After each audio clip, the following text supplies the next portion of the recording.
Dnes tu mám na recenziu lizín, takže poďme si o ňom povedať niečo viacej. Lizín je to esenciálna aminokyselina, ktorá je pre naše telo nepostradateľná, a to už z viacerých dôvodov. Jednak veľmi je dôležitá pri vstrebávaní ostatných aminokyselín, ale nepostradateľná je v podstate najmä pri vstrebávaní vápnika. Lizín takisto sa veľmi významne podieľa pri raste svalov a často je používaný v období rekonvalescencie po rôznych chirurgických zákrokoch a poraneniach, kde naozaj má to využitie veľmi dobré. Lizín si taktiež obľúbujú ľudia a chvália, ktorí trpia častými oparmi, pretože tam býva dosť nápomocný, a taktiež je veľmi dôležitý lizín aj pri tvorbe nových enzymov a protilátok.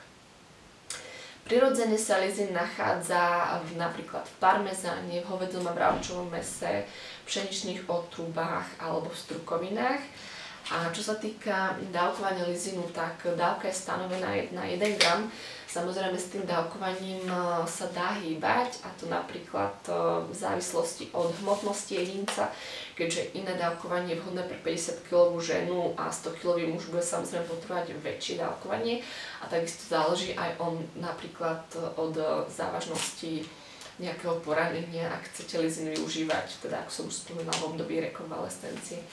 My máme na stránke rôzne veľkostné balenia lizínu, a takisto je to samozrejme 100% čistý lizín, čiže nie je tam nič pridané, žiadne ochucovadlá, arómy, je to ozaj čistý lizín. Takže toľko o lizíne a vidíme sa pri ďalšom videu. Majte sa zatiaľ krásne. Ahojte.